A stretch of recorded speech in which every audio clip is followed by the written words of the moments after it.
En el episodio de hoy, que es el día 3, entre tormentas y el libro 1 Graffiti, ya hicimos estos ejercicios posteriormente y hoy vamos a realizar esto. Como siempre os digo, vamos a ir bordeando la letra con un margen simétrico para que la letra sea totalmente igual por todos lados.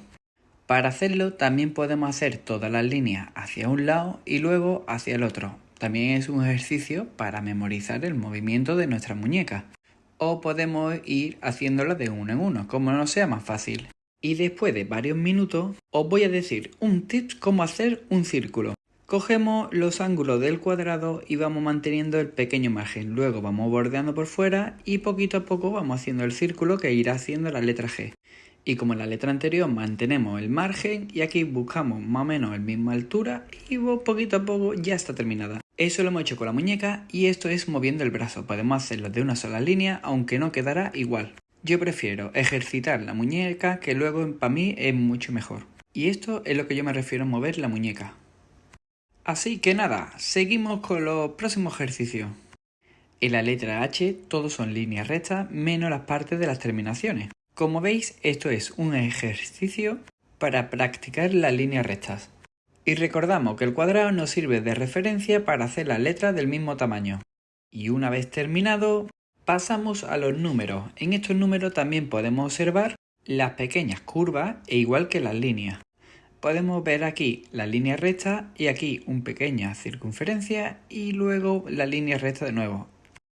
Y aquí lo mismo, pero es diferente esta curva. Ahora buscamos el centro del 1.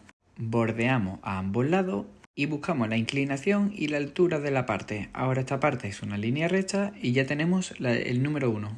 Aquí nos buscamos la esquinita y la altura. Pues esta parte la vamos haciendo aquí, esta parte igual.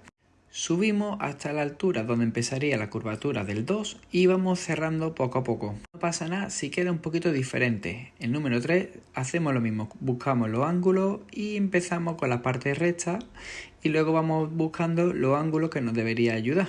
En este caso son las terminaciones como en este ángulo. Ahora voy a enseñar sin la ayuda del número 3. Este que está solamente el cuadrado, vamos más o menos teniendo referencia del número de al lado y de arriba para que nos sirva. El número 4 son todas líneas rectas. En el día 4, ya que he terminado esta página, pues voy a hacer la siguiente y dos más en vez de hacer solamente dos. Así termino la parte de números y empezamos las letras con movimiento, una parte más difícil. Recuerda que si estás interesado en buscar el libro 1 Graffiti, puedes encontrarlo en Amazon.